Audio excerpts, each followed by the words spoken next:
Reading with your kids. Hey, so great to see you. Come on in. Hi, my name is Jedley, and this is the Reading with Your Kids podcast. We are coming to you from the beautiful neighborhood of Reedville in the southwest corner of Boston, Massachusetts. We are so delighted that you're part of our beautiful Reading with Your Kids family. Please be sure to subscribe to the show on the iHeartRadio app, on Spotify, Ghana, Himalaya, wherever you find your podcast. Our guest today is Sandhya Acharya. We are going to be celebrating Diwali and celebrating her book, 10 Gulab Jamons. We love celebrating holidays, and before we invite Sandhya into the studio, we want to let you know how you can make this holiday season so incredibly special for the kids you love. Are you looking for the perfect holiday gift to inspire a love of reading?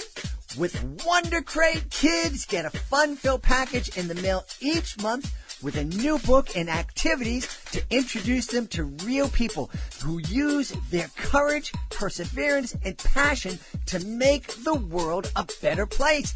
Your kids will be able to read about Sally Ride, the first American woman to fly in space. And then they'll be able to make their own glow-in-the-dark constellations.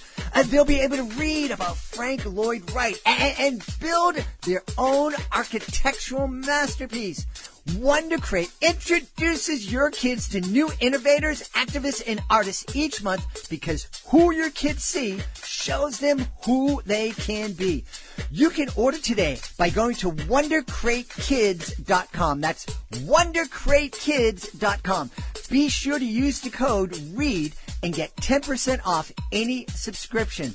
This holiday season, give a gift that inspires the kids you love.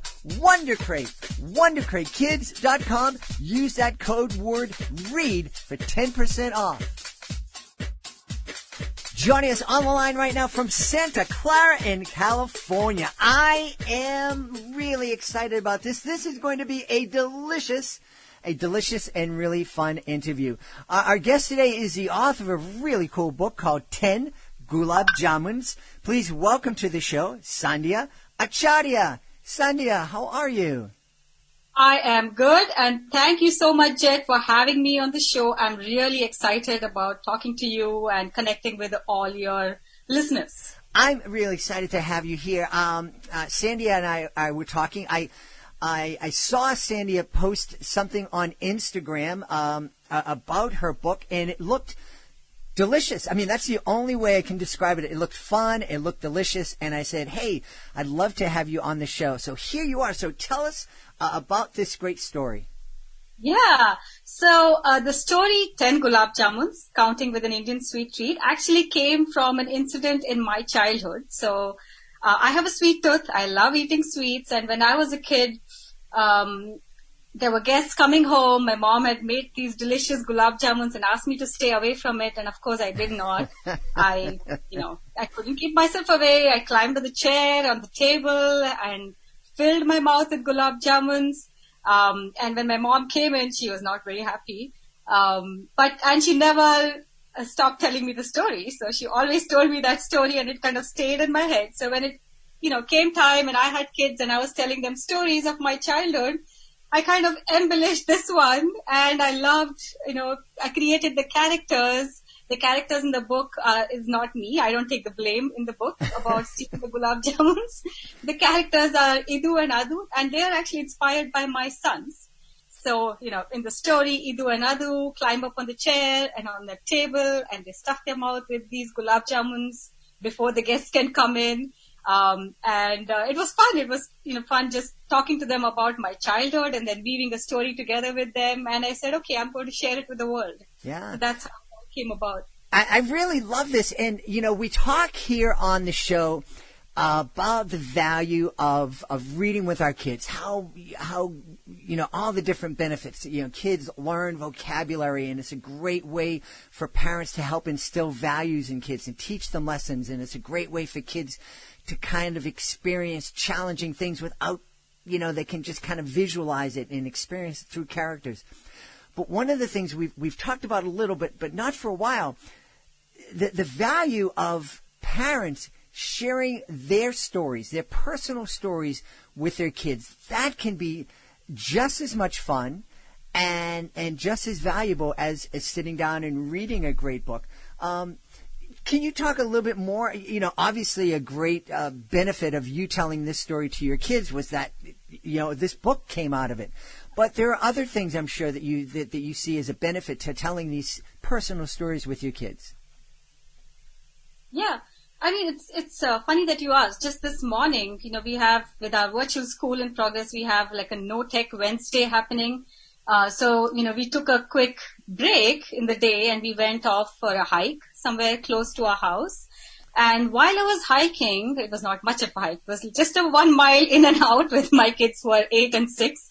But it was so nice just connecting with them, talking to them, you know, looking at nature.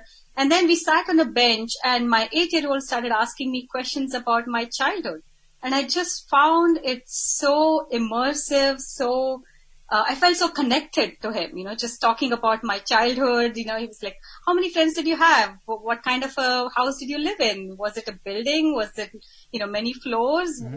What did it look like? Was there nature around you? What are the things that you did? You know, so all these kind of questions, and I was, you know, talking to him about my childhood stories. And it's amazing. It's amazing even in a little bit of time, that quality time that you spend, the connections that you develop when you share these stories. It's special, right? I mean, and also they open up and they tell you their stories, their world, you know, and otherwise it's a world. I always thought oh my God, my kids go to this school and then they're in this world and I have, you know, I don't know what's going on in that world. But, you know, moments like these make it accessible to see what's happening in their world. And I'm lucky to be my kids go to a parent participation school. So I'm lucky to kind of insert myself in different ways over there. But, you know, exactly what you said, reading stories with them and then relating your experiences, your personal experiences through those stories or talking about your own stories is a wonderful way to connect. Yeah. Tell me, I think it's incredibly valuable for us as parents to let our kids know that we weren't perfect, that we made mistakes, that we scraped our knees, we cried, we were bullied, we did dopey things, maybe we bullied other kids. Do you agree that this is something that's valuable to share with your kids sometimes? Yeah. I mean, absolutely. And we talk about it. You know, we talk about our shortcomings, you know, things that we are good at, we're not good at, and it's always good to be open. I mean, and also weave in a lesson, you know, while doing that. Like, for example, in the book, I talk about, okay, the kids, you know, steal the Gulab Jamons before the guests, but then there's a lesson about accountability and positive parenting in terms of how do you deal with that. The kids, you know, miss their playtime in the backyard that day and they have instead sit and help, you know, the parents make the Gulab Jamun. So I think it's really, really important to recognize the parents to not have a gap, right? Like it's just close that gap and make yourself accessible to your kids to say, you know, things happen and this happened to me and I might have made mistakes and there's a lot that comes out of it. There's a lot of learning that comes out of it. And when it's a story in which either you have failed or you faced a difficulty or, you know, like this morning I was talking about a story in which a teacher was not so nice to me in my childhood, you know, and what happened, why that's important and why I feel it's so important for them to have positive connections with their teachers, you know, and why it's important for me to know what's going on and, you know, see where, if I need to help them in any way, if there are experiences that they need to talk about. So it all helps in, you know, being honest, having an honest relationship with your kids. Yeah, absolutely. And one of the things that I share with young parents is, you know, that pedestal that our kids put us up on, you know, the we're perfect. It's really hard to stay on that thing. And the harder we try to stay up on that pedestal, the harder it gets. So my advice is for parents, get off that pedestal as soon as you can. Let your kids know there's a lot of things I don't know. And I don't know is a great thing to say to kids. But now that I've admitted I don't know it, let's go find the answer together. And I'm not perfect, and I made mistakes, and I survived, and you're going to survive your mistakes too. Yes, Yeah. absolutely. Yeah, yeah. So we've been talking here, and we've teased the audience. You got to tell us, what is a Gulab Jamun? So Gulab Jamun is this wonderful sweet that's eaten all over India on festive occasions like Diwali, Navratri, or even weddings, birthday parties, and you'll also find it in most of the Indian stores and restaurants in case you're curious. So it looks like a little, what do they call it? You know, the round donut, not the one with the hole. Oh, but the round. munchkin, yeah. Yes. And it's also dipped in sugar syrup. And it's made with milk solids actually. So it's not flour, but milk solids that goes into it. Not the all-purpose flour, but the milk solids. And that's fried in ghee and then dipped in sugar syrup with flavors. And so you bite into it, basically it melts in your mouth. So it's not crunchy, it's just like it's soft and oh my God, just talking about it makes my mouth water. I can, I just feel like the blood sugar is just rising in my body as we're talking about it. Yeah, it was definitely one of my favorite sweets, and it's really hard to eat just one. So, that's kind of the concept I have in the books, like, oh, can't eat one, you gotta eat more. I can relate to this. There are a couple of specialties that we make here in the home, and especially for occasions, if we have people coming over for a cookout, or now a socially distant small gathering in our large backyard, there are certain things that people always look forward to having here. And when my kids were younger, when they were still at home, I quickly learned that we always had to make one for the party guest and one to nibble on before the guest arrived. Otherwise, there wouldn't be one for the guest. That's good advice. I wish I knew that. What a great idea. So you're not racing against the clock trying to make some for the guests. So yes. you mentioned that this is a treat that is eaten at all the different occasions. I know Diwali is not too far away. Can you tell us a little bit about that holiday? Yeah, absolutely. So Diwali this year comes, I think, on November 14th. So every year it follows a slightly different calendar. So it's a little, you have to keep track of it. But at the end of the day, Diwali is a festival of lights. And it's a festival of joy and sharing that joy with everyone around you, and, decorating your house, feeling festive, wearing great clothes, visiting family. And then what we do is we decorate our house with these earthen lamps, which are lit. So outside our houses, we put in a row of lamps. And Diwali actually is also known as Deepavali, which actually literally means a row of lights. So, having the row of lights outside your house is it's a tradition, right? So you put this oil in the earthen lamp, a wick, and you put it outside your house. Of course, these days we have tea light candles doing the job, because you don't want to light your house on fire, especially in California. So we basically light the house and put rangoli. We meet family. There's not a lot of visiting that can happen this year, but you connect with your families. You connect in any way you can. You make all these special dishes and share it with whoever you can, and try to make it as special as you can. Yeah. You mentioned the fact that we can't visit family this year like normal things. My son reminded me that typically for Thanksgiving here we have 30 or more people around our table with all different languages being spoken. It's me and my wife this year. And, we're planning, don't tell anybody, we're planning on cooking for the people who usually come to our celebration who are a little bit older. We're going to cook up a dish and deliver it early to them so they can kind of eat with us together but apart. But holidays are so important.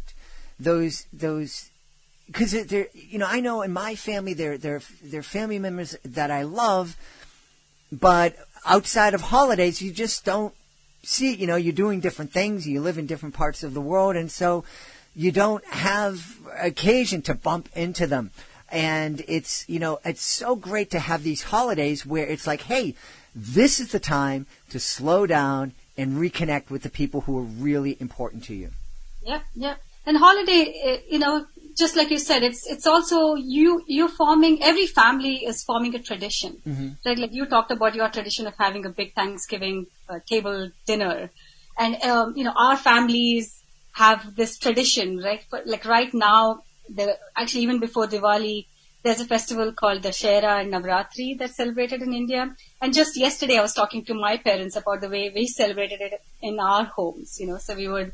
It's a smaller symbolic way of celebrating in the house, but basically you recognize the symbolism of all the prosperity around you. That's what it comes down to during that time. And it just, and the traditions that are followed at home, it stayed with me, and I wanted to go down nostalgia lane with them.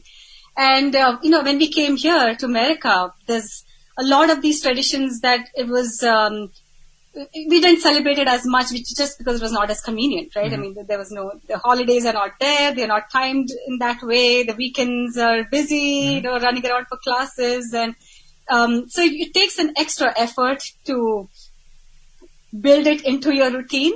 But the good part is, we start weaving in everything in, and it just becomes an extended holiday season. So we start early, like right now, my kids are already planning Halloween, and we went pumpkin shopping, and now there's going to be pumpkin carving at home.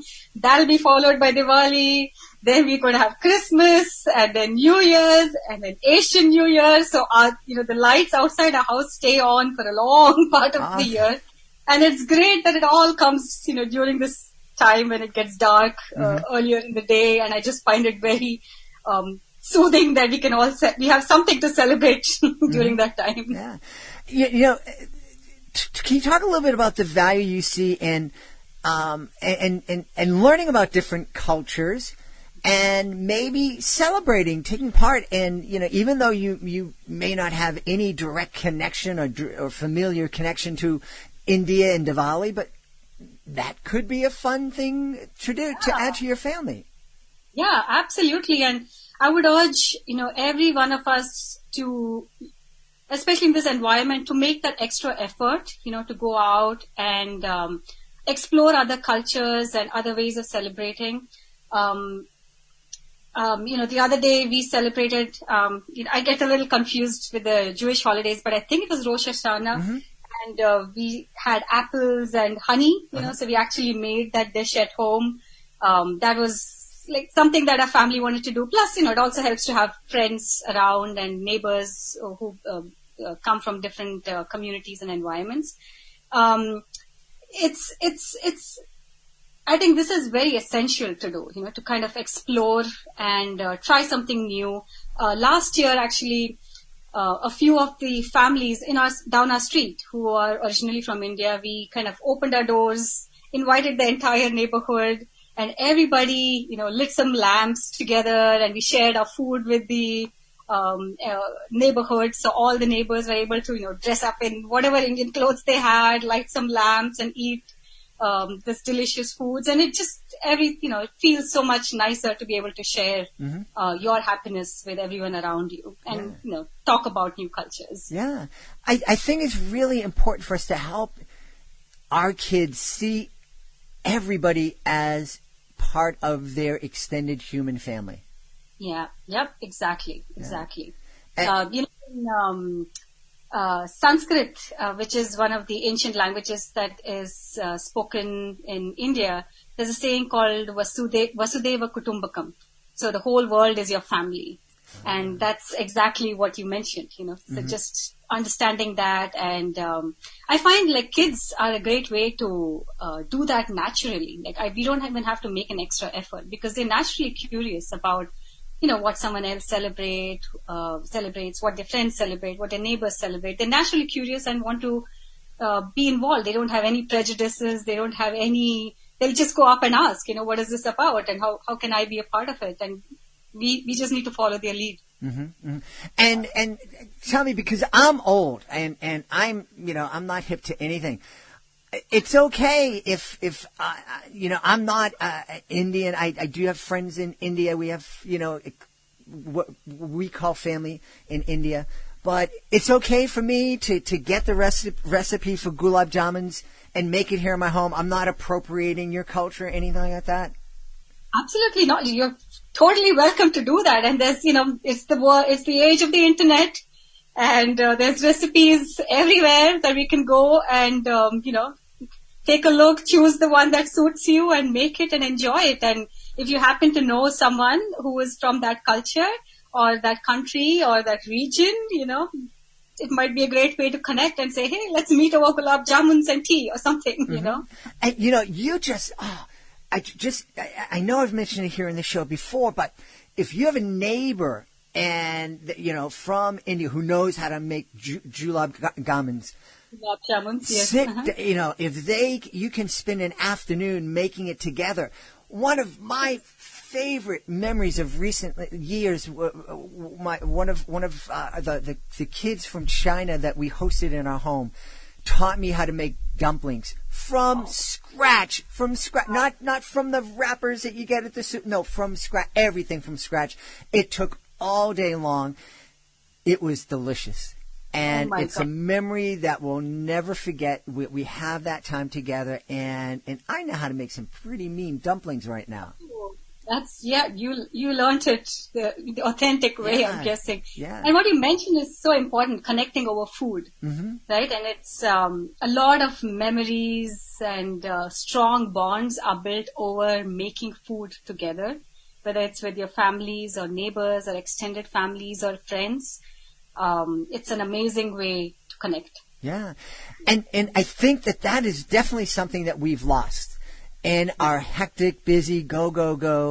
The kids get home from school at 4 and the parents get home at 5, and then they have to be to dance class at 5:30 or 6. So it's just jump in something in the microwave, grab it, eat in the minivan on the way to class. We've forgotten to sit down and take time.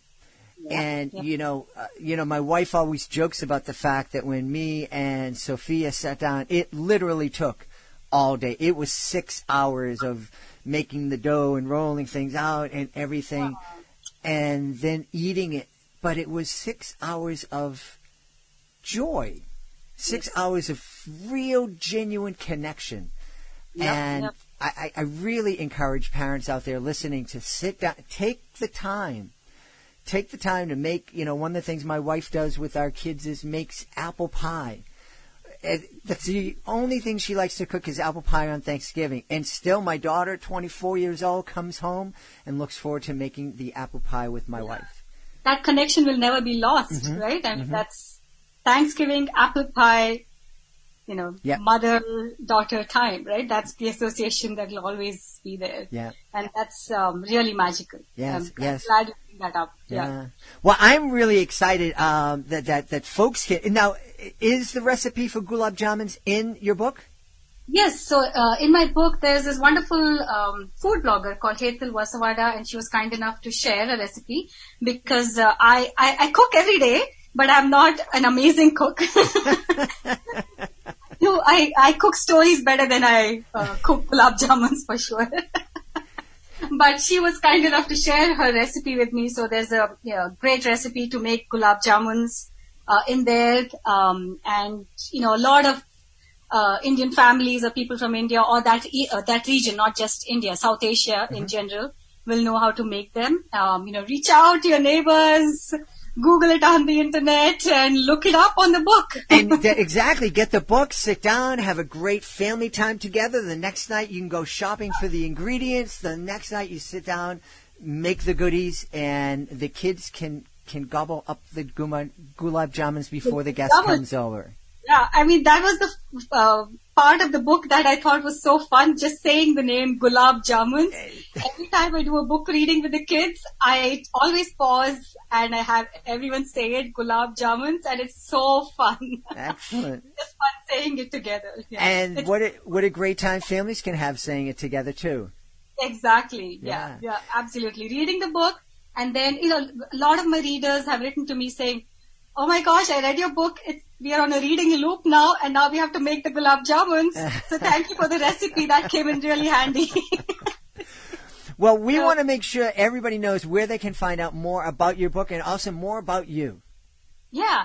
So my book is available on my website, which is sandhyaacharya.com. I don't know if you're able to post a link or... We should be able to post a link, but while people are listening, because a lot of people are listening in the car and they don't remember to go back, just spell the website. Yeah. So it's Sandhya. That's my name. And my last name is Acharya, Acharya. So sandhyaacharya.com. To make it easier, it's also available on Amazon. So 10 Gulab Jamons is also available on Amazon, the book. But if you go to my website, you can order an autographed copy. I'm able to sign it and send it over. Plus, I also blog regularly and I write, little pieces about my wisdom that I have acquired with interacting with my kids. Most of the time, they're teaching me things. So I write little blog articles. So I'd love for, people to go in there, spend some time, connect, and have a laugh or two. Awesome. Well, we've had a great time speaking to the author of 10 Gulab Jamons, Sandhya Acharya. Sandhya, thanks so much for being with us tonight. It was my pleasure. Thank you so much. Please be sure to join us for the next edition of the Reading with Your Kids podcast. Our guest will be Kathy Goldberg-Fishman. She'll be here to celebrate her wonderful book, A Winter Walk in the City. That's the next edition of the Reading with Your Kids podcast. We want to thank the folks who made today's show so very, very wonderful. Of course, we want to start by thanking our sponsor, Wonder Crate. WonderCrateKids.com is the place you can go to get the perfect holiday gift that's going to inspire a love of reading in your kids. And if you use the code READ, you will get 10% off any Wonder Crate subscription. That's WonderCrateKids.com. Also want to thank our guest, Sandhya Acharya. I want to thank my team, Alejandra Doherty, Peggy Cotto, Fatima Khan. I want to thank Augie the doggy for having my back here in the studio. I want to thank my beautiful wife for all the support she gives me. But most of all, we want to thank you. Thank you so very much for taking the time to join us today. And as always, thank you so very much for taking the time to make the world a better place by reading with your kids. I'll be looking for the next edition of the Reading with Your Kids podcast.